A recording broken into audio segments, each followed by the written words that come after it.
खुदावंद यीशु मसीह के ज़िंदा जलाली और बाबरकत नाम में आप सबकी सलामती हो।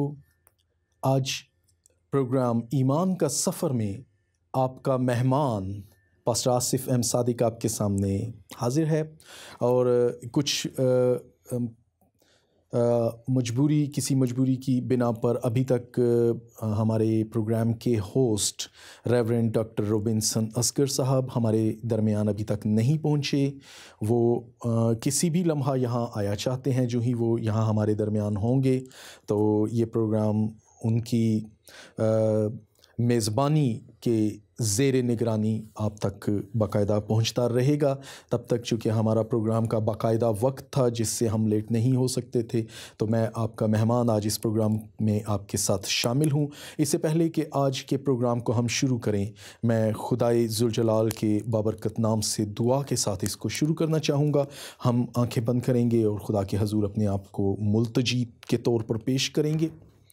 हमारे नहायत ही मेहरबान बुज़ुर्ग जलाली वफ़ादार ला तब्दील आसमानी पिता, तेरा शुक्र, तेरी तारीफ़, तमजीद, सिताइश, मदा सराई, हमद और जय जयकार करते हुए तेरी हजूरी में ज़मीन तक झुक कर तुझे सिजदा करते और मुबारक कहते हैं। पाक खुदा आसमानी पिता, इकरार करते हैं कि अपनी ही साथ में हम खाक और राख हैं, लेकिन जो कुछ भी है तेरे फ़ज़ल से हैं और तेरे ही फ़ज़ल का सहारा लेकर इस प्रोग्राम के वसीला से तेरे कलाम की सच्चाइयों को बहुतों तक इस अखीर दौर के अंदर पहुँचाने का वसीला ठहरते हैं। खुदावंद इस प्रोग्राम ईमान का सफ़र के वसीले से हमें यह फ़ज़ल बख्श कि हम कलाम की सच्चाइयों को जानते हुए ईमान के सफ़र में कामिल हो सकें और तेरी मर्ज़ी को पूरा कर सकें, यीशु मसीह नासरी के नाम में, आमीन।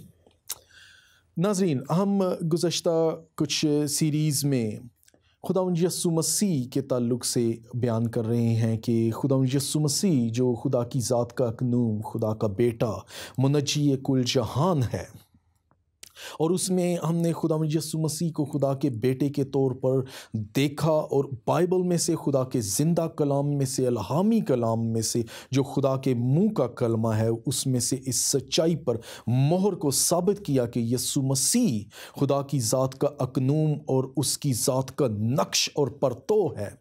और इसी तौर से हमने इसी सीरीज़ को आगे बढ़ाते हुए मुनासिब जाना कि हम आज के प्रोग्राम में खुदाए पाक रूह के ताल्लुक़ से जानें और सीखें, जो पाक तसलीस का लाजिम अकनूम है, और ये उस तसलीस का वो हिस्सा है जिसको हम कोई शय या किसी चीज़ के ताल्लुक़ से नहीं बयान करते, और बाइबल कभी इसे इस तरह से बयान नहीं करती, बल्कि इसे शख्सियत के तौर से हम जानते हैं। ये खुदा की ज़ात का हिस्सा है, पाक तसलीस का हिस्सा है, और पाक रूह, पाक खुदा है। हमारे इर्द गिर्द बहुत से ख़यालात मंडलाते फिरते हैं, हमारे इर्द गिर्द बहुत से लोग अपने अपने ख़यालात बयान करते हैं पाक रूह के ताल्लुक़ से, लेकिन बाइबल मुक़द्दस की रोशनी में ये क्या है, हम इस हकीकत को जानेंगे। और सबसे पहले हम ये देखते हैं कि पाक रूह, ये इसके बारे में खुदावंद यीशु मसीह ने खुद अपने शागिर्दों के साथ वादा किया। अगर हम यूहन्ना की अंजील के अंदर इसको देखें तो हम जानते हैं कि खुदा का ये पाक रूह जो इब्तदाई आफरीनिश के साथ ही खुदा के साथ साथ था, और सब चीज़ों की तख्लीक में ये खुदा के साथ शामिल है, खुदा के रूह की कुव्वत। यीशु मसीह ने इसका बयान किया, और हम देखते हैं कि यीशु मसीह कि यीशु के मसीह होने का इकरार कोई शख्स जो है वो बग़ैर पाक रूह के नहीं कर सकता। खुदावंद यीशु मसीह ने इसका खुद वादा किया। अगर हम एमाल पहले बाब और उसकी 8वीं आयत के अंदर देखें तो यीशु मसीह ने इसका वादा किया। यीशु मसीह ने कई मरतबा अपने शागिर्दों से ये कहा कि मैं तुम्हें कभी यतीम और अकेला हरगिज़ न छोड़ूंगा। रूहुल कुद्स का जो लफ्ज़ है बाइबल मुक़द्दस के अंदर, हम देखते हैं कि ये किसी शय या चीज़ के सीगा में नहीं, बल्कि शख्सियत के तौर पर आता है। ये खुदाए सालूस की सै पहलू शख्सियत का हिस्सा है, और ये खुदा की कुदरत का वो अकनूम है जिसको हम देखते हैं कि जो तख्लीक कायनात के अंदर अपना भरपूर हिस्सा लेता है। इसके वसीला से हम पैदाइशी में देखते हैं कि इंसान में और दीगर मखलूक़ात में ज़िंदगी का ज़हूर होता है। हम देखते हैं कि ये खुदा की वो कुव्वत है जो नबियों, पैगंबरों काजियों सुरमाओं के अंदर बाइबल के अंदर हम देखते हैं कुव्वत के तौर पर ज़ाहिर होती है और खुदा के जलाल को ज़ाहिर करती है। और ये खुदा सालूस की शख्सियत का वो पहलू है जो खुदा बाप और खुदा बेटे को जलाल देता है। इसका काम खुदा बाप और खुदा बेटे को जलाल देना है। और अगर हम यूहन्ना की इंजील उसके 3 बाब की 3 आयत को देखें तो वहाँ पर यीशु मसीह ने एक शरा के आलम से एक बात कही। वहाँ पर लिखा है, यीशु ने जवाब में उससे कहा, मैं तुझसे सच कहता हूँ, जब तक कोई नए सिरे से पैदा ना हो वो खुदा की बादशाही को देख नहीं सकता। नई पैदाइश जो है ये रूहुल कुद्स का काम है। खुदा को पाकीज़गी के वसीला से हम देखते हैं, और इंसान होते हुए, जिस्म रखते हुए कोई भी शख्स ये नहीं कह सकता कि वो पाक है, वो गुनाह से मुबर्रा है। हम नस्ली तौर पर आदम की नस्ल से गुनाह के अंदर पैदा हुए हैं। दाऊद इस बात का इकरार करता है कि मैं गुनाह की हालत में जन्म लेते हुए इस दुनिया में आता हूँ। और हम देखते हैं कि इस गुनाह से पाकीज़गी का काम रूहुल कुद्स का काम है, जो हमें खुदा की हजूरी में पहुँचाने का वसीला ठहरता है। खैर, इस प्रोग्राम को हम मज़ीद आगे बढ़ाएंगे। हमारे host reverend doctor Robinson Asghar साहब हमारे दरमियान पहुंच चुके हैं। खुदावंद का शुक्र हो, मैंने ये जसारत की कि उनकी जगह इसको स्टार्ट लिया, लेकिन ये खुदा के पाकरू का काम है।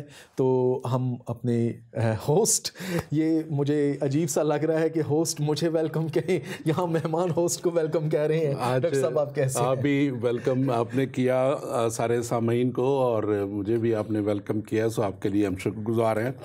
और खुदावंद अपने खुदा का भी हम शुक्र करते हैं कि वो हमें मुख्तलिफ़ तरीक़ों से फजल बख्शता है। आप ख़ुद होस्ट करते हैं प्रोग्राम्स बहुत सारे, और नाज़रीन, जैसे कि आपको इंट्रोडक्शन मिल चुका होगा, आज के इस प्रोग्राम में हम ख़ास तौर पे बात करेंगे रूहुल कुद्स पे, पाक रूह पे, कि पाक रूह खुदा है। और जैसे हमने पिछले प्रोग्रामों में बात की थी कि अल मसीह खुदा है, हमने 2 प्रोग्राम किए, अल मसीह खुदा है, और उसका पस मंज़र ये है कि बहुत से आलम, ख़ास तौर पे हमारे मुसलमान भाई और आलम एक ही सवाल करते हैं कि ये हमें लिखा हुआ दिखाएं कि कहाँ पर मसीह ने कहा कि मैं खुदा हूँ, या मैं खुदा का बेटा, या मैं खुदा हूँ।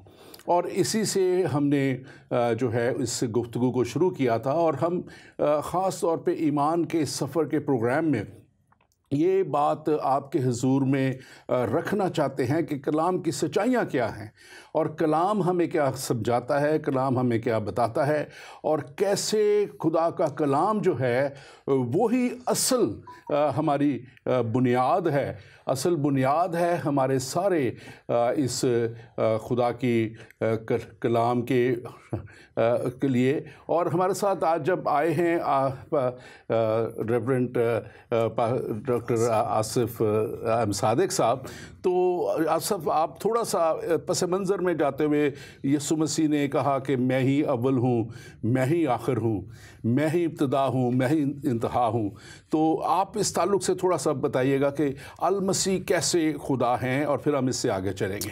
देखिए, सबसे पहले तो हम खुद खुदा यीशु मसीह के मुँह के अल्फाज, यीशु मसीह के आलमगीर 7 दावों में से एक दावा है कि राह और हक और ज़िंदगी मैं हूँ। और उसमें जो हक, जो सच्चाई है, यीशु मसीह में कहीं भी किसी भी तरह का झूठ का शायबा नहीं। और वो खुद कहता है कि तुम सच्चाई से वाकिफ़ होगे तो सच्चाई तुम्हें आज़ाद करेगी, और ये सच्चाई जो है ये यीशु मसीह खुद है। फिर हम देखते हैं कि खुद उसने मुकाशफा की किताब के अंदर अगर हम देखते हैं तो यीशु मसीह का अपना ये इकरार है कि देख, मैं अल्फ़ा और ओमेगा, मैं ही इब्तदा और मैं ही इंतहा हूँ। फिर हम देखते हैं कि यीशु मसीह के अपने बहुत से ऐसे दावे अनाजील के अंदर हमें मिलते हैं जिसमें यीशु मसीह कहता है कि बेटा बाप में है, बाप मुझ में। शागिर्द कहते हैं हमें बाप को दिखाओ। वो कहते हैं तुम इतने अरसे से मेरे साथ हो, क्या तुम मुझे नहीं जानते? जिसने मुझे देखा उसने बाप को देखा, क्योंकि मैं बाप में और बाप मुझ में है। बस अगर बेटा तुम्हें आज़ाद करे तो तुम वाकई आज़ाद हो। बाप ने सारा अदालत का काम बेटे के सुपुर्द किया है, बाप ने सारा कुछ। फिर हम देखते हैं यूहन्ना के ख़त के अंदर, हम देखते हैं पतरस के ख़त के अंदर उसकी अलूहियत का कि किस तरह से मोहर है, और फिर यीशु मसीह आलम किबरिया पर खुदाए सालूस की दाहिनी तरफ बैठकर सब हुकूमतें और सब अख्तियारात उसके कब्ज़ा में कर दिए, और उस बात से कोई इनकार नहीं कर सकता। फिर हम यूहन्ना की अंजील के अंदर एक और बात देखते हैं कि यीशु मसीह ये कहते हैं बड़ा वाज़े तौर से कि जिस तरह मेरा बाप अब तक काम करता रहा, अब मैं करता हूँ, जैसा बाप जिंदगी बख्शता है मैं जिंदगी देता हूँ। और इस बात का सबूत इवन के गैर मसीही मज़ाहिब भी इस बात से इनकार नहीं कर सकते कि जो काम खुदा कर सकता है सिर्फ वही यीशु मसीह ने किए। बिल्कुल बिल्कुल। और हम देखते हैं कि मुकाशवा में पहला बाप और उसकी 17-18 में अल मसीह ने खुद फरमाया, जब वो रेवलेशन, जो बड़ा रेवलेशन जो यूहन्ना आरिफ पे दिया गया, और उसमें उसने कहा कि मैं ही अव्वल और मैं ही आखिर हूँ, मैं मर गया था और अब्दुल अबाद जिंदा हूँ। अब मर गया को भी हमने पिछली दफ़ा इसको एक्सप्लेन किया था, बताया था कि वो ने कैसे अपनी जान, कैसे अपना आप कुर्बान किया कुल आलम के लिए, क्योंकि कुर्बानी ठहरा दी गई थी गुनाहों की माफ़ी के लिए, और उन्हें कुर्बान होना था गुनाहों की माफ़ी के लिए। और वो जब कुर्बान हुए तो उसके बाद मौत और कब्र पे फतह पाके वो कहते हैं कि देख मैं अब्दुल अबाद, यानी कि हमेशा के लिए, फॉरएवर, ये वर्ड जो है फॉरएवर मैं ज़िंदा रहूँगा, और मौत और आलवे अरवाह की कुंजियाँ मेरे पास है, यानी कि फुल अथॉरिटी उनकी हमें यहाँ पे नज़र आती है। और फिर हमने जो उससे अगला प्रोग्राम किया था उसमें भी हमने इन बातों को डिस्कस किया था। और फिर बात, बहुत सा सवाल अक्सर आ जाता है कि आप कैसे 3 खुदाओं को एक खुदा कहते हैं। और आज हम जो हमारे 3 शख्सियात को हम खुदा एक ही मानते हैं। हमने पिछली दफ़ा भी ये बात की थी कि खुदा जो है वो इन्फिनिटी है, इन्फिनिट है, तो इन्फिनिट इनटू इन्फिनिट जो है वो इन्फिनिटी होगा, और अगर वो उसको हम लिमिट नहीं कर सकते। और वो कहते हैं कि जी 1 + 1 + 1 1 + 1 + 1, जब आप 3 खुदा कहते हो 3 बनते हैं। लेकिन हम जिस बात को मानते हैं कि प्लस नहीं है ये, और अगर जो है 1 प्लस भी करवा दें तो वो भी बात उस तरह हो जाती है। लेकिन अगर 1 ज़रब 1 ज़रब 1 करें, क्योंकि जब हम इन्फिनिटी कहते हैं तो प्लस के साथ इन्फिनिटी कभी नहीं बनती, ज़रब के साथ जो है अब जब हम करेंगे तो वो उसको जाते हैं तो इन्फिनिटी है, इन्फिनिटी इनटू इन्फिनिटी में जब हम जाते हैं। और ये हमारा ईमान है, सच्चाई जो है जिसकी बेस के ऊपर हम इस ईमान के ऊपर, मसीही ईमान का ये एक बहुत बड़ा हिस्सा है जिसको आज हम डिस्कस करेंगे। और हमारी इस तसलीस में जब हम कहते हैं, तसलीस का वर्ड या लफ्ज़ गो के पाक कलाम में नहीं आपको मिलेगा, लेकिन ये एक उसके लिए इस्तिलाह, एक लफ्ज़ यूज़ होता है कि हम 3 शख्सियात को एक जो खुदा है उसके अंदर हम मानते हैं कि वो बाप भी है, वो बेटा भी है, और वो रूह है। क्योंकि ये हमें बड़े वाज़े तौर पे नज़र आता है। अगर आप पैदाइश की किताब में चले जाएं तो वहाँ पे लिखा है कि खुदा की रूह जो है वो पानियों पे जुम्बश करती थी। तो खुदा और खुदा की रूह का जिक्र तो वहाँ हो गया। फिर आगे कलाम में हम देखते हैं, अगर आप उसी 3री आयत है गालिबन उसमें चले जाए, और खुदा ने कहा मीन कि उसका कलमा, तो कलमा जब आता है तो कलमे के लिए जैसे यूहन्ना की इंजील में पहला बाप और उसकी पहली आयत पे लिखा है, इब्तिदा में कलाम था और कलाम खुदा के साथ था और कलाम ही खुदा था। यानी कि ये कलमा जो है यही खुदा के साथ इब्तिदा से था, खुदा रूह है, रूह के साथ था। तो वहाँ पे क्लियरली ये नज़र आती है हमें तीनों शख्सियात जो हैं। और जो है उसके बाद अगर हम यूहन्ना की इंजील में ही देखें तो उसकी जो 14वीं आयत कहती है, और कलाम मुजस्सम हुआ और हमारे दरमियान में रहा, और हमने उसका ऐसा जलाल देखा जैसे बाप के इकलौते का जलाल। तो जब कलाम मुजस्सम हुआ, यानी कि उसने जिस्म लिया, कलाम ने दुनिया में आया, और उसका भी हम जानते हैं कि उसका एक मकसद था, खुदा का एक प्लान था। और कलाम, वो प्लान जो है यूहन्ना के इंजील उसके 3रे बाप उसकी 16वीं आयत में ज़ाहिर होता है कि क्योंकि खुदा ने दुनिया से ऐसी मोहब्बत रखी कि उसने अपना इकलौता बेटा बख्श दिया, ताकि जो कोई उस पर ईमान लाए हलाक ना हो बल्कि हमेशा की ज़िंदगी पाए। तो वो हमेशा की ज़िंदगी देने के लिए कलाम मुजस्सम हुआ, लिखा है कि और कलाम मुजस्सम हुआ और हमारे दरमियान में रहा, और हमने ऐसा जलाल देखा जैसे बाप के इकलौते का जलाल। यानी कि जो बाप का जलाल है वही जो है हमेशा बेटे का जलाल होता है, जो इकलौता है। और हम इसको ख़ास तौर पे अब जब आगे बढ़ते हैं तो आज हम इस पे बात करते हैं करेंगे खुदा पाक रूह पे, कि जब खुदा जो रूह है तो वो भी खुदा है, और ये कैसे खुदा है अब मैं इस पे आपकी तरफ आऊँगा, आप इसको तफसीलन बताएं। लेकिन इससे पहले कि हम जाएं तो इस जो है तीनों कानून जो है खुदा के, इस गॉड हेड के जिसको हम कहते हैं, और अगर हम देखें तो यीशु मसीह की जो ग्रेट कमीशन है जिसको हम इरशाद आज़म कहते हैं, उसमें बड़े वाज़ेह तौर पे किसी और के नहीं, अल मसीह के अपने अल्फाज हैं। उसने लिखा है कि जाओ सब कौमों में जाके अंजील की मुनादी करो, बिशारत दो, और उन्हें बाप और बेटे और पाक रूह के नाम है। जब हम पाक रूह कहते हैं तो पता नहीं, लोग कई दफ़ा नहीं समझ पाते जो नए होते हैं, तो हमारी मुराद, हमारा मकसद खुदा की रूह से है। तो अब जब हम पास्टर आसिफ बात कर रहे हैं खुदा के रूह की, तो आप इसके ताल्लुक से तफसीलन ज़रा बताइए कि कैसे खुदा का रूह जो है ये खुदा है। देखें, सबसे पहले तो उस पॉइंट की तरफ हम आते हैं कि जब बहुत से लोग ये इशू उठाते हैं कि कैसे तसलीस में वहदानियत है, तो सबसे पहले तो आपकी जो स्टार्ट में ये बात हुई, इसको हम देखते हैं कि तसलीस में वहदानियत या वहदानियत में तसलीस, ये दर हकीकत ठीक है, जमा का सीगा हम इस्तेमाल नहीं करते, मल्टीप्लिकेशन ये हमारी दानिस्त के मुताबिक, हमारी दुनियावी अक्ल के मुताबिक, लेकिन खुदा इन चीज़ों से मुबर्रा और आला है।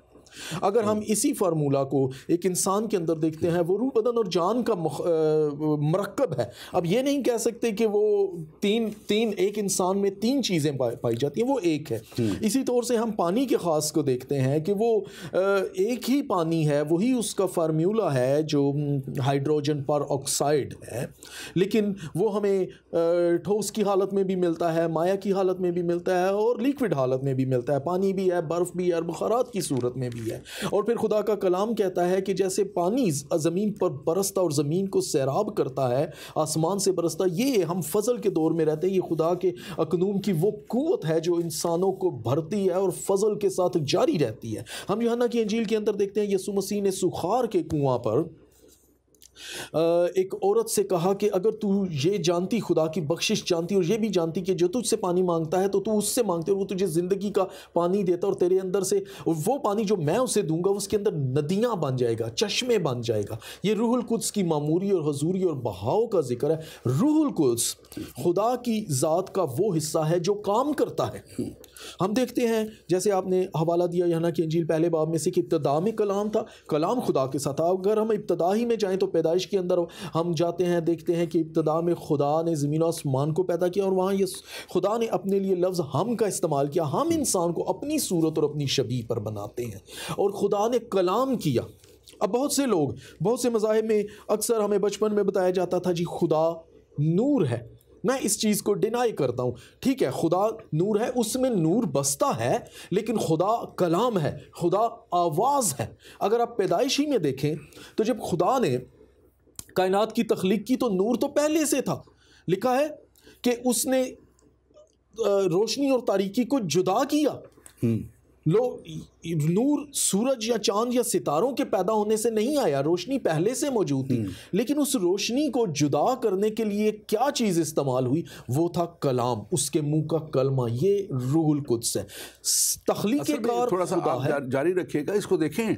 ये तो बड़ा वाज़ेह तौर पे तौरेत में, पैदाइश की किताब में लिखा हुआ है कि जो था वो, और खुदा की रूह जब पानियों पे जुबिश करती थी, और खुदा ने कहा कि रोशनी हो जा, तो रोशनी हो गई।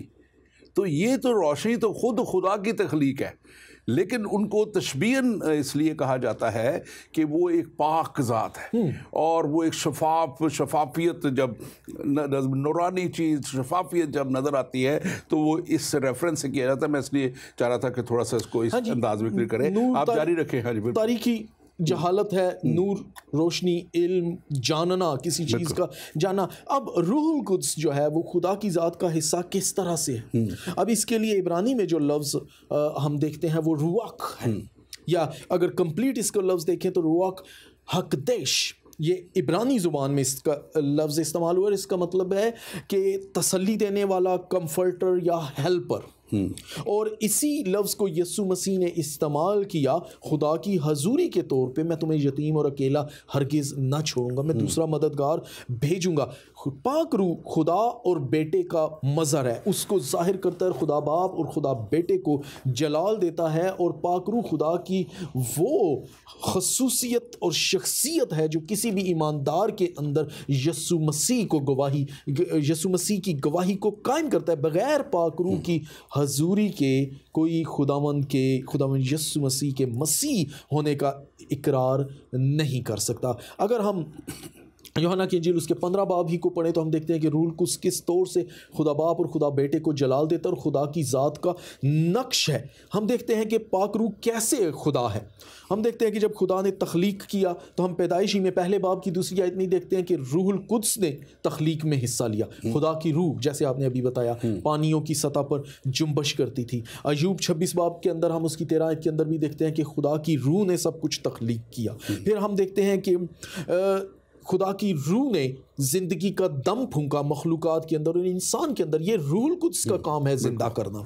पैदाइश के अंदर और ज़बूर के अंदर हम देख सकते हैं। फिर नबियों और काजियों और सुरमाओं के अंदर हम देखते हैं कि कुव्वत के साथ हम ये नाजिल होती खुदा की कुदरत है। एक्चुअली ये मैं अनयूजुअल, आपने बड़ी अच्छी नाजिल होने का जब ये लफ्ज़ यूज़ कर रहे हैं तो ये देखिए, ये तो अल मसीह ने खुद फरमाया था। अब जब मसीह ने, क्योंकि देखिए जब इंसान जिस्म में है तो वो एक ही जगह हो सकता है। अल मसीह का आना, कुर्बान होना जिस्म में था, जिस्मानी सूरत इख्तियार करके वो आए और फिर उन्होंने एक कुर्बानी देनी थी, और क्योंकि जिस्म में वो एक ही जगह पे हो सकते थे। लेकिन जब खुदा का रूह, जब वो रूह है तो रूह, खुदा का रूह लिखा है उस वक्त भी जुम्बिश हर जगह करता था। खुदा का रूह हर इलाके में जो है ओमनीप्रेजेंट, हाँ, उसकी प्रेजेंस थी। और अब जब यीशु मसीह ने जब जाने से पहले अपने शागिर्दों को कहा था तो यूहन्ना की इंजील उसका 14वां बाब उसकी 15वीं आयत अगर पढ़े, 14वीं-15वीं आयत में, तो वहाँ पे लिखा हुआ है, बड़ा क्लियर लिखा हुआ है कि मैं बाप से दरख्वास्त करूँगा। ये बल्कि 16वीं आयत बन जाती है। और जो इससे पहले याद बड़ी खूबसूरत है, अगर तुम मुझसे मोहब्बत रखते हो तो मेरे हुक्मों पर अमल करोगे। ये अमल की बात है, हमारा कलाम अमल सिखाता है, अमल की बात करता है। सिर्फ ज़ुबानी कलाम ही नहीं कि रटा रटाया पढ़ लिया और फिर उसके ऊपर उसके बाद जो मर्ज़ी करते रहे। ये अमल की बात करता है कि इसको हम पढ़ें, इसको समझें, अमल करें। और फिर यीशु मसीह एक बड़ा वादा करते हैं कि जब अमल होता है, ये वादा भी उनके लिए है जो उसके कलाम पे अमल करते। मैंने इसलिए इस आयत को साथ पढ़ा है कि जब तक अमल नहीं ज़िंदगी में, खुदा के वादे भी पूरे नहीं होते। और जब हमारी ज़िंदगी में अमल हो जाता है, हम कलाम पे अमल करते हैं, तो फिर लिखा कि और मैं बाप से दरख्वास्त करूँगा तुम्हारे लिए दूसरा मददगार भेजे कि वो अब तक तुम्हारे साथ रहे। अब तक। और यही आयत है जो हमारे मुसलमान भाई, उनके कई उलमा इसको गलत इसको इस्तेमाल करते हैं कि ये उनके नबी की तरफ शायद इशारा है, लेकिन वो इस आयत को पूरा नहीं पढ़ते, वो पहला हिस्सा पढ़ते हैं कि मैं तुम्हारे लिए दूसरा मददगार भेजूंगा। यहाँ पे कहते हैं जो अब तक तुम्हारे साथ रहेगा। तो अब तक तो कोई भी नहीं साथ, वो तो सब आए दुनिया के जितने आए, कब्रों में पड़े हैं, तो पैगंबर आए, जितने नबी आए, वो सब कुछ। सिर्फ जो अब तक है वो कौन है? बाप है, बेटा है, खुदा का रूह है। और इसको तो गैर मज़ाहिब भी इस बात को एडमिट करते हैं कि यीशु मसीह अब तक जिंदा है। और ये अब इसका जो था, ये इसका आना हम बात कर रहे थे क्यों है। तो this was to empower the believers, church, जो उनको एक कुदरत देने के लिए, कुव्वत देने के लिए, सही रास्ते पे गाइड करने के लिए जो है खुदा का रूह था कि वो उन्हें सच्चाई की राह बताए, उन्हें हमेशा सच्चाई की राह पे चलना सिखाए। और फिर वो जो आप बात कर रहे थे कि वो खुदा के रूह के बगैर इकरार हो ही नहीं सकता, तो वो इकरार तक इंसान को लेके आए। अगर कोई नहीं भी है, वो सीकर है, वो, मैं ये भी बात बता दूँ कि जो मांगते हैं खुदा से कि वो खुदा में सच्चाई की राह दिखा, तो फिर खुदावंद हमारा खुदा आता है और वो सच्चाई की राह अपने पाक रूह के वसीला से वो दिखाता है। और जो मिनिस्ट्री है, जो होली स्पिरिट की मिनिस्ट्री है, वो है ही यीशु मसीह को जलाल देने के लिए है, खुदा के नाम को जलाल देने के लिए है। और फिर हम ये देखते हैं कलाम मुकद्दस में बड़े वाज़े तौर पे बताया गया है कि पाक रूह खुदा है। कैसे? ज़िक्र है कलाम मुक़द्दस में उमाल की किताब में कि जब वो शागिर्द जो नए आ रहे थे वो अपनी अपनी जो है वो प्रॉपर्टीज़ और सब कुछ बेच बेच के जो रख रहे थे, ला के शागिर्दों के कदमों में डालते थे, तो एक ज़िक्र है कपल का, हननिया और सफ़ीरा का 5वें बाब में। और उन्होंने कहा जो है बेच के कुछ रकम रख ली, चोरी की या और अब कुछ भी थी उन्हीं की, खुदा के रूप से लेकिन उन्होंने झूठ बोला और कि इतनी, जब उनसे पूछा तो उनसे गया तो उन्होंने कहा कि हाँ इतने ही की बिकी है। दोनों ने एक किया। तो उन्होंने पहले के वहाँ पे लिखा हुआ है कि तूने खुदा के हुजूर में क्यों झूठ बोला, और फिर लिखा हुआ है कि तूने खुदा से, खुदा के रूह से तूने झूठ बोला है, खुदा के रूह से, यानी खुदा से तूने झूठ बोला है, खुदा के रूह से झूठ बोला है तूने। तो वहाँ पे क्लियरली ये बात नज़र आती है कि खुदा और खुदा के रूह को एक बड़े वाज़े तौर पे बताया गया है, बयान किया गया है, और ये है भी, मतलब कि ये बयान करने की बात नहीं है, ये हकीकत की बात है। इसको चाहे कोई कबूल करे या रद्द कर दे। हाँ जी, बिल्कुल। और इस बात को मैं बढ़ाता हूँ, जैसे आपने यूहन्ना की इंजील में बड़ा खूबसूरत ये हवाला पढ़ा कि यूहन्ना 14 बाब और उसकी 15 आयत के अंदर, अगर तुम मुझसे मोहब्बत रखते हो तो मेरे हुक्मों पर अमल करोगे और मैं बाप से दरख्वास्त करूंगा कि तुम्हारे लिए दूसरा मददगार भेजे, यानी रूह हक, जिसे दुनिया हासिल नहीं कर सकती क्योंकि न उसे दुनिया ने देखा है न जानती है। बिल्कुल।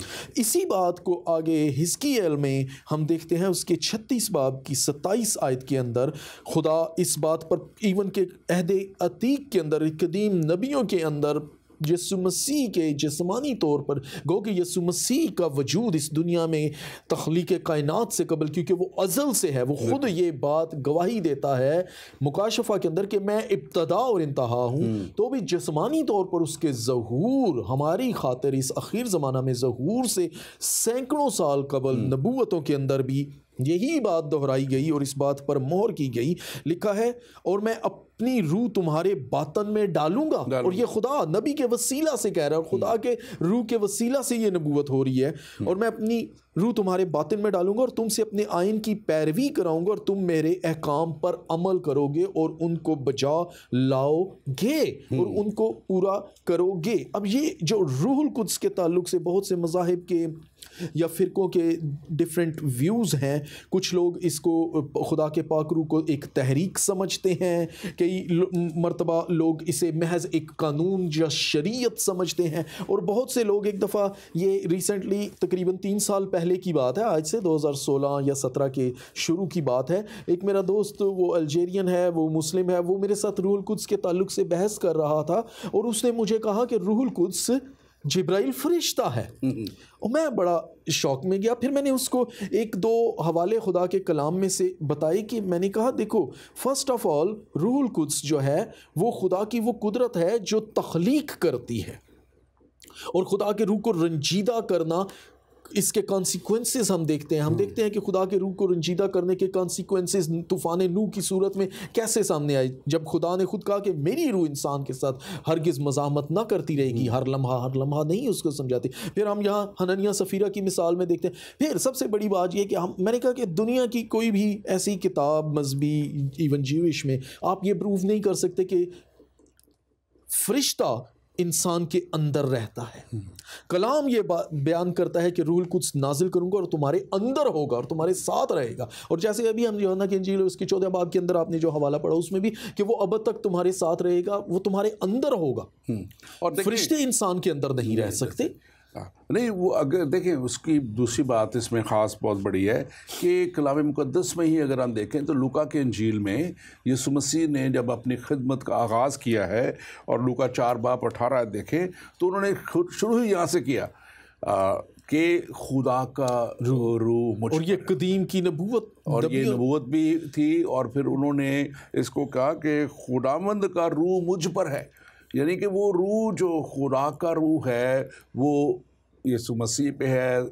यहाँ पे तसलीस हमें मुकम्मल नज़र आती है, और वो कहते हैं, और फिर हमने जिसको देखेंगे उमाल पहला बाप उसकी 8वीं आयत, जिसको मैंने थोड़ा सा बयान भी किया, तो उन्होंने कहा कि जब रूह कुद्स तुम पर नाजिल होगा तुम कुव्वत पाओगे, और वो कुव्वत जो है कौन सी कुव्वत है, जो हर एक दुनिया की कुव्वत पे गालिब आ सकती है, क्योंकि वो खुदा की कुव्वत है, खुदा की कुव्वत है। और वही कुव्वत लेके यही वो शागिर्द जो 11 शागिर्द जो डरा खौफ में रहते थे जो डर और खौफ में वो बंद थे जब यीशु मसीह को पकड़ा गया और उन्हें सलीब दिया गया, और वो इस बात पे भी इवन यकीन नहीं ला पा रहे थे कि वो जो है मौत और कब्र पे फतह पा चुके हैं।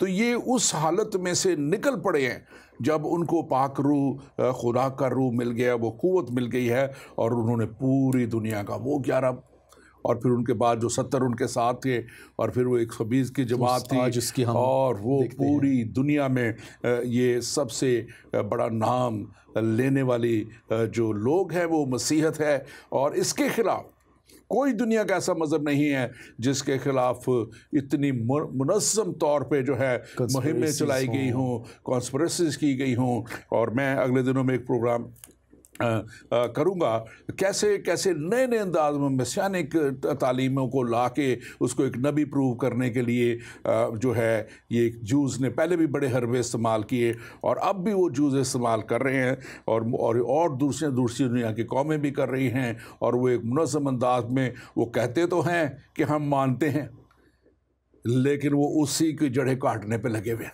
जिसको वो मानते हैं वो उसी के खिलाफ जो है चर्चेस को ख़रीद के मॉस्क या दूसरी चीज़ें बनाते चले जा रहे हैं। ये कहाँ का मानना है, ये कहाँ की उससे खुदा की खुदाई की ताज़ीम करना है।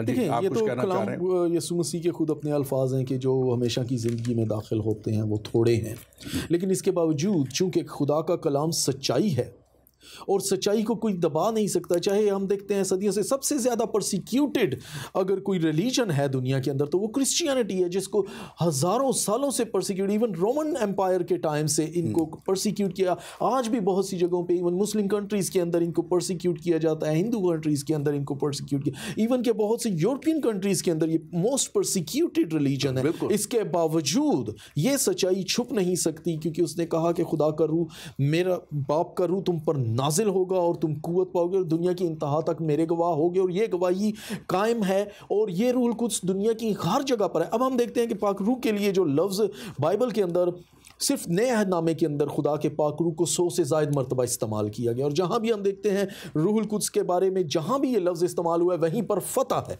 अगर आप रोमियो के ख़त को देखते हैं तो उसके अंदर बहुत से रोमन के गुनाहों का और इंसान के गुनाहों का जिक्र है। अगर 7वें बाब के अंदर आप देखते हैं तो शरीयत का जिक्र है, गुनाह का जिक्र है, जिस्म के बाइस पाबंद होने का जिक्र है, और इंसान 7वां बाब पढ़ के डिसअपॉइंट हो जाता है। लेकिन साथ ही जब हम 8वां बाब पढ़ते हैं तो उसमें कमो बेश 8 मरतबा रूहुल कुद्स का जिक्र है।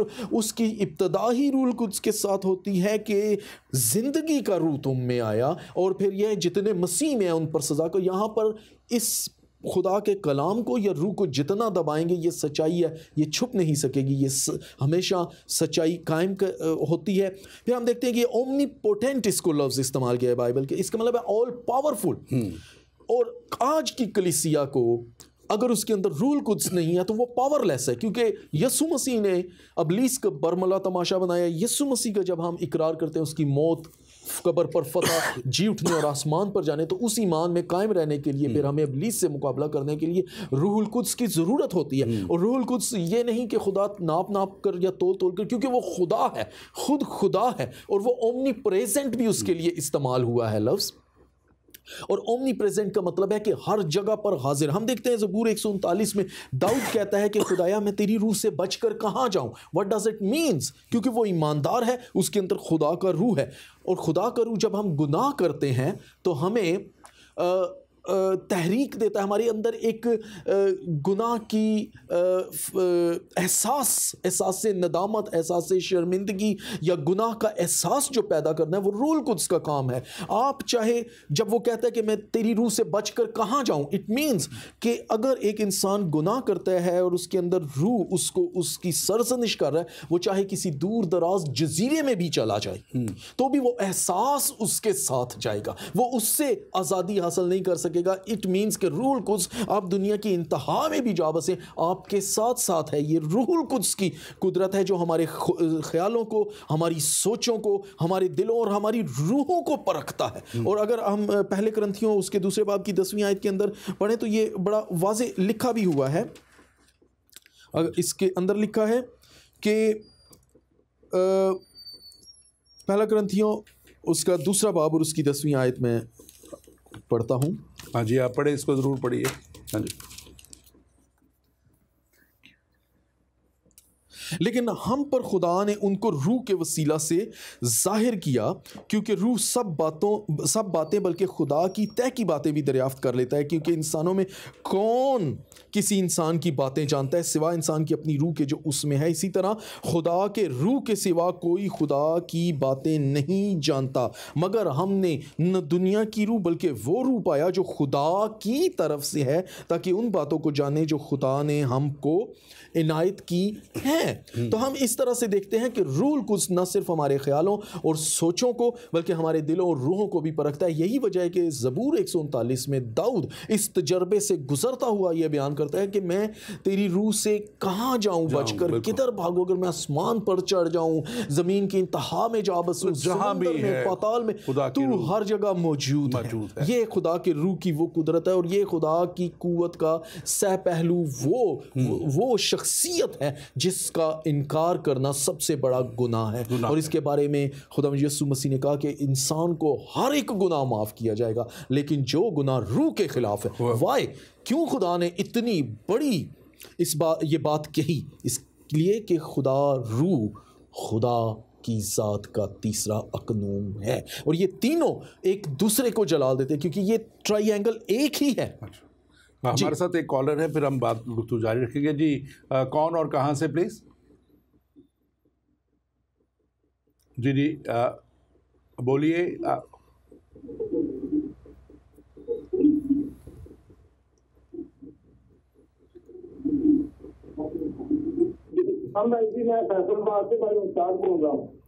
जी हैदराबाद से। देने वाले ने तो मेरे बाद आता है वो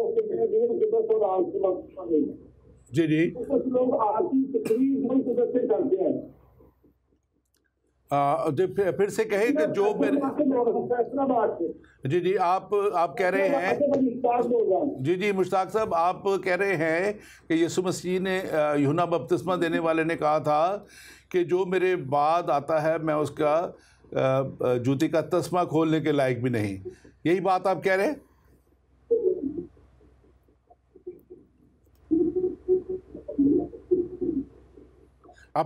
आप अपनी टीवी की आवाज़ बंद करें तो फिर आपकी आवाज़ हमें क्लियर आएगी।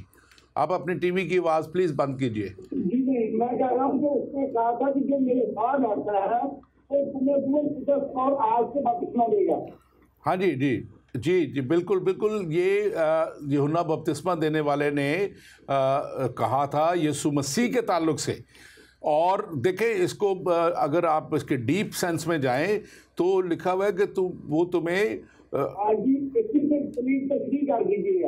हाँ जी वो रूह और आग से। अब आप मेरी बात सुन लीजिए। रूह के आग, और आप मेरे इसको सुनिएगा। देखिए रूह के ताल्लुक से बपतिस्मा जब भी दिए देने की बात आती है तो ईमानदारों से बात होती है, क्योंकि जो कोई ईमान ले आता है फिर खुदा का पाक रूह जो है उसका बपतिस्मे की बात है, खुदा के रूह का मिल जाने की बात है। वो जैसे 120 की जमात को जो दुआ और रोज़े में ठहरी हुई थी, खुदा के सामने थी, वो पाक रूह का जो है वो रूह का बपतिस्मा उन्हें मिल गया।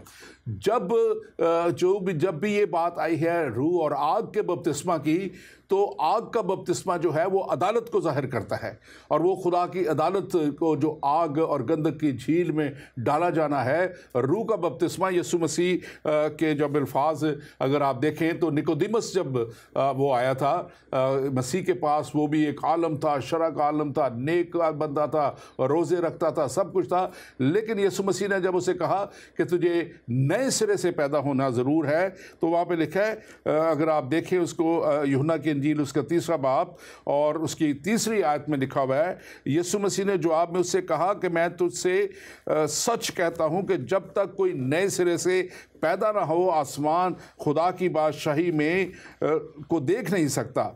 और 5वीं आयत में वो कहते हैं, यीशु मसीह ने जवाब में उससे कहा, मैं तुझसे सच कहता हूँ, यानी निकोदेमस से वो बात कर रहे हैं जो रात के अंधेरे में यहूदी आलम था, शरा का आलम था, छुप के आया था यीशु मसीह से पूछने के लिए कि मैं कैसे हमेशा की ज़िंदगी को पा सकता हूँ। तो यीशु मसीह कह रहे हैं, यीशु ने जवाब में से कहा, मैं तुझसे सच कहता हूँ, जब तक आदमी पानी और रूह से पैदा ना हो वो खुदा की बादशाही में दाखिल नहीं हो सकता। अब पानी कलाम को इसका रेफरेंस के तौर पे दिया जाता है, और रूह जो है खुदा के रूह की बात है यहाँ पे, जिसको आज हम बता रहे हैं। कलमा पानी, कलाम कलमा है, और खुदा के रूह से पैदा होना जो है। और अगली आयत इसको बड़े वाज़ेह तौर पे बयान भी कर देती है। 6ठी आयत जो यूहन्ना 3 बाब और उसकी 6ठी आयत में लिखा हुआ है, जो जिस्म से पैदा हुआ है वो जिस्म है, और जो रूह से पैदा हुआ है वो रूह है।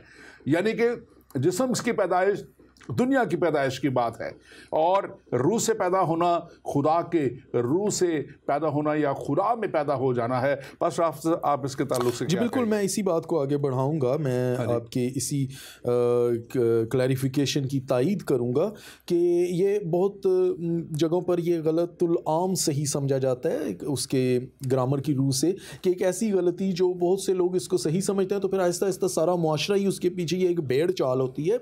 ऐसा नहीं है कि जो आग का बपतिस्मा है वो किसी पाकीज़गी को, आग का बपतिस्मा अदालत को जाहिर करता है। और इससे पहले यूहन्ना ने यही बात उसने ये बात बयान करने से पहले यूहन्ना इस्तबागी यही बात बयान करता है कि देखो अब दरख्तों की जड़ पर कुल्हाड़ा रखा हुआ है, और जो दरख्त अच्छा फल नहीं लाता वो काटा और आग में डाला जाता है। और फिर इससे पहले वो कहता है कि हर एक टेढ़ा मेढ़ा सीधा किया जाएगा, हर एक घाटी भर दी जाएगी, हर रास्ता हमवार किया जाएगा। तो यहाँ हम उस बात को क्लियरली समझ सकते हैं कि पानी और रूह से जो पानी और आग का जो बपतिस्मा है ईमानदारों की नई पैदाइश और ना ईमान लाने वालों की अदालत को जाहिर करता है। बिल्कुल बिल्कुल। और ये असल में लोग थोड़ा सा उस तरफ ले जाते हैं पेंतेकोस्त के दिन की तरफ के, वो लिखा हुआ है कि आग के शोले, और वो डिफरेंट ख्याल, बिल्कुल अलग सा ख्याल है कि वो एक उसमें। लेकिन ये आग का बपतिस्मा जो है अदालत को जाहिर करता है खुदा की,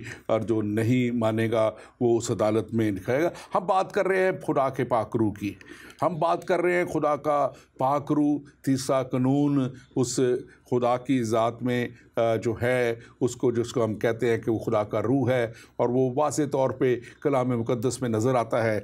और फिर हम उसकी मिनिस्ट्री को देखते हैं कि यीशु मसीह के जाने के बाद the ministry of the Holi spirit, जो पाक रूह की जो काम है वो दुनिया को मसीह तक लेके आने का काम है, दुनिया के जहन को खोलने का जो वसीला है, दुनिया को उस जगह तक लेके आ जाना है जहाँ वो कबूल कर लें कि हाँ यीशु मसीह ही जो है इस दुनिया में आए, और उन्होंने जो है हमेशा की ज़िंदगी जो इंसानों को देने के लिए अपना आप कुर्बान कर दिया। और वो लबादा जो मसीह के कफ़ारे से तैयार किया गया, उसके लहू से तैयार किया गया, वो जब इंसान ले लेता है तो फिर वो हमेशा की ज़िंदगी पा लेता है।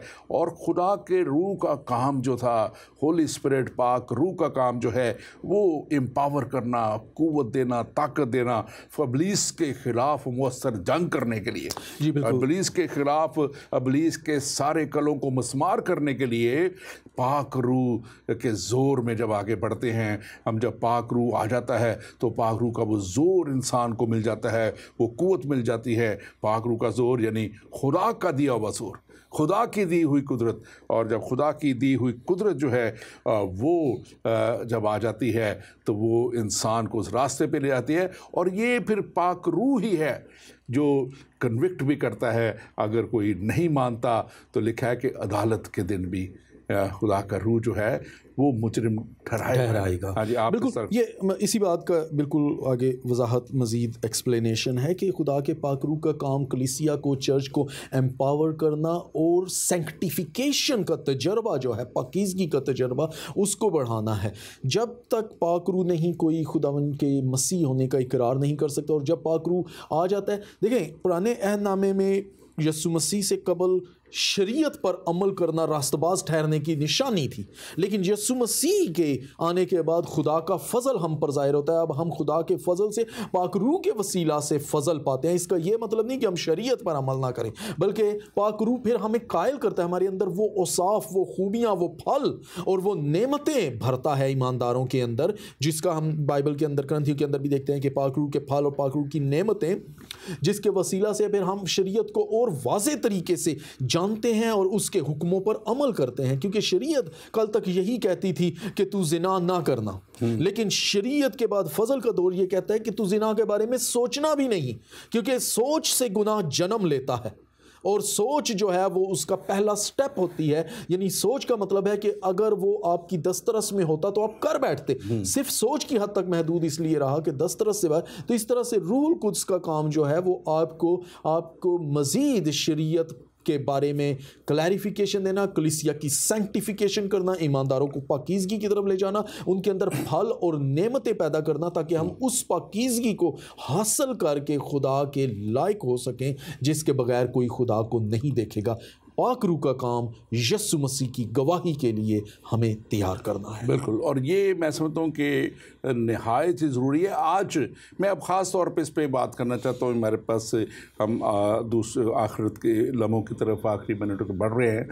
अब ये जो है पाक रूह यकीनन बलीवर्स के लिए है, लेकिन वो बलीवर कोई भी हो सकता है, कोई भी, बिल्कुल वो ये लिमिटेड नहीं है। किसी भी कौम से हो सकता है, किसी भी खिते से हो सकता है, दुनिया का कोई भी रंग, नस्ल, मजहब का शख्स हो सकता है, जो कोई भी मान ले है। क्योंकि खुदा ने शायद आज कोई ये समझ रहा हो कि फिर तो ये तो शायद खुदा का पाक रूह तो मसीहों के लिए रह गया। नहीं, मसीहत में आपको दुनिया का हर मजहब से आया हुआ शख्स लोग मिलेंगे, और ये वो लोग हैं जो मसीह को जान लेते हैं, पहचान लेते हैं।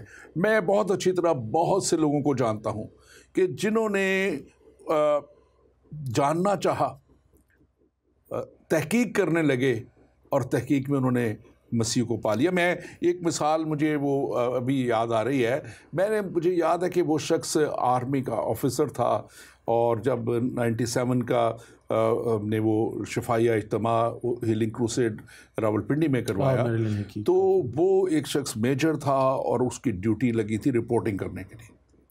और वो बाद में मुझे जो है कॉल्स करने लगा। मैं सोचा था कि शायद अभी एक रिपोर्टें बनाने के चक्कर में है, लेकिन पता लगा कि उन 5 दिनों के अंदर उसने खुदा की कुदरत को देखा, खुदा के पाक रूह को मूव कर देखा था। जी, मैं वहाँ देखता था कि एक अजीब कुदरत होती थी, एक अजीब कुव्वत, जैसे किसी माहौल को उसको घेरा हुआ है, और वो बड़े बड़े मौजज़ात देखे, और अल्टीमेटली वो प्रमोट भी हो गया तो कुछ।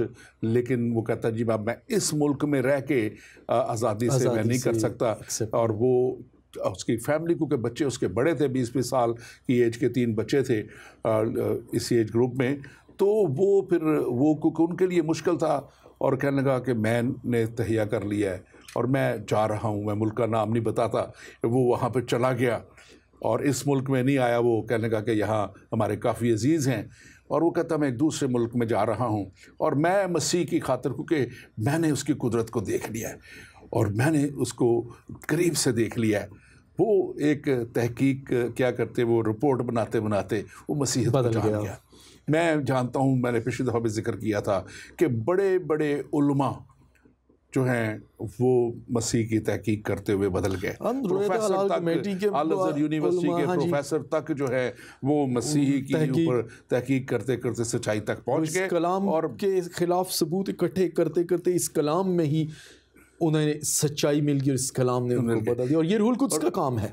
और मैं उसी बात पे आना चाह रहा था जो अभी मैं बात शाह से शुरू की थी कि पाक रूह जो है ये हर एक के लिए अवेलेबल है, क्योंकि पाक रूह खुदा है, और खुदा तो सब के लिए है। खुदा सब के लिए है, और खुदा सबको चाहता है कि हर एक की तौबा तक नौबत पहुँचे। खुदा ने इसीलिए लिखा कि उसने दुनिया से इतनी मोहब्बत, उसने ये नहीं लिखा कि उसने मसीहों से मोहब्बत रखी, दुनिया से, उसने दुनिया से ऐसी मोहब्बत रखी कि जो कुछ पर ईमान लाए वो जो है वो जो हलाक ना हो बल्कि हमेशा की ज़िंदगी पाए। और खुदा का रूह जो खुदा है, आज हमारा टॉपिक है, आज हमने इस पे बात की है कि वो एक पाक रूह जो है वो खुदा है। और वो खुदा का रूह, जैसे शुरू में हमने देखा तौरेत का पहला बाब पैदाइश का, उसमें कि खुदा का रूह पानियों पे, खुदा की रूह पानियों पे जुम्बिश करती थी। यीशु मसीह ने कहा खुदा की रूह मुझ पे है। तो ये कानून, जो तीसरा कानून जो है वो उसी तरह खुदा है जैसे जो खुदा को, जिसको हम तसव्वुर करते हैं कि खुदा है। और मैं एक बात अब ज़रूर चाहता हूँ करने के लिए, देखें दुनिया कहती है कि ये कैसे हो सकता है। मैं इस पर कल रात इस पर मेरा बात कर रहा था, सोच रहा था, इतनी बड़ी दुनिया को तख्लीक करने वाला। फिर मैं चला गया, मैं पढ़ना शुरू कर दिया पैदाइश के, कि उसने कहा रोशनी होगा, हो जी, रोशनी हो गई। उसने कहा ये जो पानी और जो खुश्की है जुदा हो जाए, वो जुदा हो गई। उसने दुनिया की, आप सिस्टम देखें, क्या सिस्टम है दुनिया में, कैसे कैसे पौधे हैं दुनिया में, कैसी कैसी दुनिया में मतलब खूबसूरती और अजीब अजीब चीज़ें हम देखते हैं। आप अंडर जो उसमें वाटर में देखें तो कैसे कैसे हैं, आप फिजाओं में देखें तो कैसे कैसे खूबसूरत रंगदार परिंदे हैं। तो क्या उसका अपनी ज़ात में होना हम चैलेंज कर सकते हैं कि खुदा का पाक रूह। और देखें, आप इंसान की तख्लीक को देख लें। हमारे मुसलमान भाई कहते हैं, कलाम भी यही कहता है हमारा भी, कि वो तख्लीक यीशु मसीह जो है वो मिट्टी से चिड़िया बनाते थे, फूंक देते थे, तो वो हवा में तख्लीक का काम यीशु खुदा ने क्या किया था, मिट्टी ली आदम को बनाया। और मैं रात ये भी सोच रहा था इस पर कि वो तो उसने ऐसे बना दिया, अब आप इस जिस्म के अंदर जाएं, आप देखें पूरा सिस्टम है, ऐसी ऐसी रगें, ऐसी ऐसी नसें, ऐसे ऐसे उज़्व हैं इस बदन के, और ऐसी ऐसी चीज़ें हैं। इसको तख्लीक करने वाले को क्या हम चैलेंज कर सकते हैं कि भाई को कैसे, इसकी ज़ात ऐसे हो सकती है, कैसे हो सकती है। हमें आजिज़ी से, सादगी से खुदा को कबूल करना है। और जो कलाम कहता है कि जो उसे आज से कबूल कर लेता है, ईमान ले आता है, लिखा है ईमान लाने वालों के दरमियान बोझ होंगे, बड़ा काम हम बोलते हैं। तो ये ईमान लाने वाले के ऊपर ही खुदा का फजल भी हो जाता है कि वो उसको फिर समझा देता है कि ये कैसे मुमकिन है। आज मैं और आप क्यों इसको बात को समझते हैं, क्योंकि हमने कबूल किया कि जी खुदा की कुदरत को कबूल किया, खुदा के इंतज़ाम को कबूल किया, और हमने इस बात को माना और जाना है। और खुदा ने हमें फिर ये अपने पाक रूह को इस तरह से समझाया है कि कैसे वो मौजूद है, उसका रूह मौजूद है, और कैसे उसका बेटा यीशु मसीह नासरी दुनिया के लिए आया, और कैसे ये एक ही खुदा है, ये कोई और चीज़ नहीं है। आप ज़रूर इसके ताल्लुक़ से कहिए कि कैसे आप क्या समझते हैं कि ये इस हकीकत को, दुनिया को कैसे जानना है। देखिए, ये खुदा के रूह का काम है, लेकिन हमें इस हकीकत को जानने के लिए अपने आप को हम्बल करने की ज़रूरत है। देखें, एक इंसान के अंदर एक ही प्रॉब्लम चल रही है, वो आई प्रॉब्लम है, मैं की प्रॉब्लम।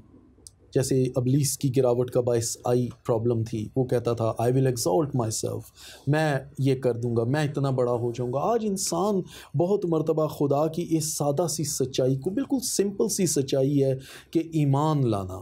अमाल में हम पढ़ते हैं कि तू ईमान ला तो तेरा घराना निजात पाएगा। और ईमान लाना जो है वो दिल से होता है और इकरार मुंह से किया जाता है। जब तक हम यीशु मसीह का इकरार ज़ुबान से नहीं करेंगे, इसका मतलब है कि हमारे अंदर खुदा का रूह नहीं है। जो ही हम ईमान ले आएंगे, खुदा का रूह हमारे अंदर आ जाएगा और हम इकरार करेंगे।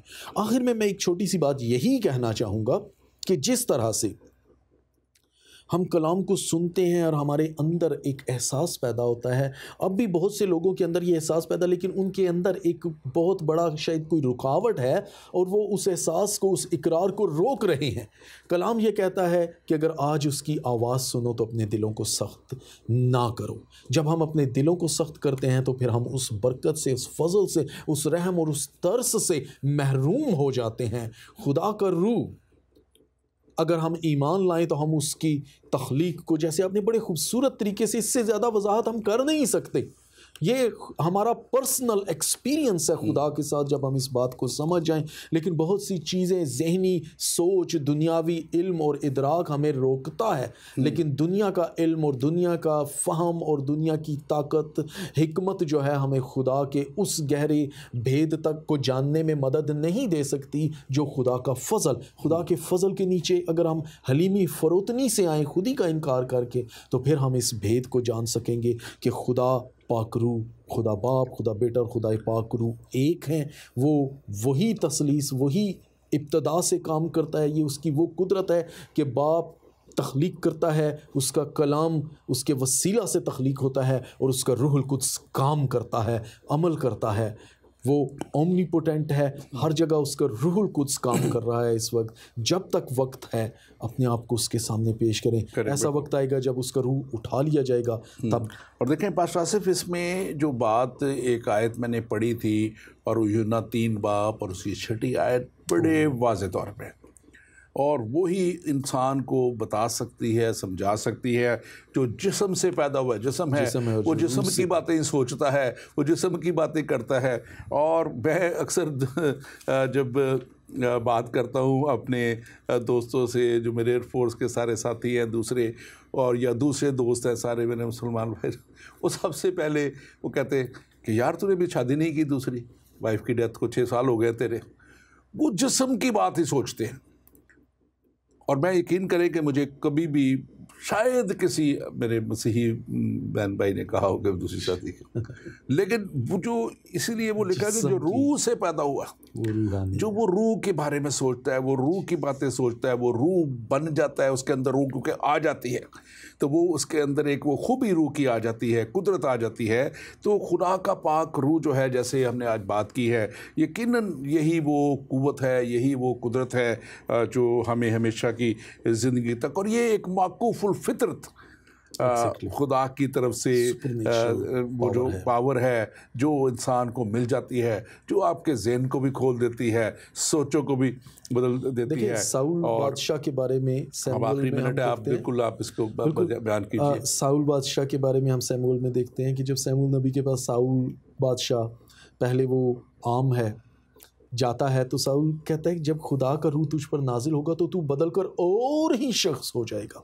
हम इब्तदा ही से ये देखते आ रहे हैं कि खुदा का रूह जब नाजिल होता है तो हम बदल कर और ही हो जाते हैं। ये रूह जब ईमान के वसीला से किसी पर नाजिल होगा तो वो पहले जैसे नहीं रहेंगे। और मेरा ईमान है कि अगर आज हम उसकी आवाज़ को सुने और कबूल करें, दिलों को सख्त ना करें, तो वो हमें बदल कर और ही शख्स बना देगा। तब हमारा उठना बैठना, चलना फिरना, सोचना, हर चीज़ बदल जाएगी। फिर हम दुनिया के और जिस्म के नहीं रहेंगे। वही बात कि जो जिस्म से है वो जिस्मानी बातें। और वो मैं बात जो जिस्म की बात कर रहा था, मैं मतलब किसी तरह भी उनको कंडेम नहीं कर रहा और ना उनके लिए कोई गलत बात करता। वो एक वो मेरे लिए सोचते हैं, वो अच्छा सोचते हैं, शायद उनका अंदाज वो मेरे लिए बात करते हैं। लेकिन मैं एक वैसे समझाने के लिए बात कर रहा था कि हमारा अब फोकस जो है वो खुदा के कलाम है, उसकी बातें हैं, और उसके रूह का हमारे अंदर आके काम करना है। और यही वो बातें हैं जिसके लिए मैं समझता हूँ कि खुदा का कलाम है, उबारता है। और आज जब हमने बात की है, और वक्त यकीनन जब खुदा जो है वो जिसने कहा कि मैं कल आज अब तक यकसा हूँ, यीशु मसीह ने कहा, और खुदा का पाक रूह जो है वो हमें आइंदा की चीज़ों के लिए बताता है, हमें ज़ोर देता है, कुव्वत बख्शता है, खुदा के साथ मिलाता है। और इसीलिए खुदा का कलाम बड़े वाज़े तौर पर बताता है कि पाक रूह ही खुदा है, और पाक रूह को जो ख़ास और इसके लिए आपका thank you very much pastor Asif. आपके लिए हम खुदा का शुक्र अदा करते हैं, और आज के प्रोग्राम के लिए भी, शुरू करने के लिए भी। और नाज़रीन, आज हमने बात की है खुदा और खुदा का पाक रूह जो खुदा है। और आप जब इस भेद को कलाम मुक़द्दस, इस बाइबल मुक़द्दस में से तहकीक करके समझने की कोशिश करेंगे तो यकीनन ये आपको भी भेद आपके ऊपर अयां हो जाएगा, और खुदा आपको उस दर्जे तक ले जाएगा जहां उसका जो है कुदरत और उसकी क़ुव्वत आपके साथ होगी, उसका पाक रूह आपके साथ होगा और उसका पाक रूह आपको गाइड करेगा और उसका पाक रूह ही आपको हमेशा की ज़िंदगी की राह भी दिखाएगा, क्योंकि पाक रूह खुदा है और पाक रूह ही आपका मददगार रहेगा और आपको हमेशा की ज़िंदगी तक ले जाएगा। खुदावंद आपके साथ हो और खुदावंद आपको बरकत दे।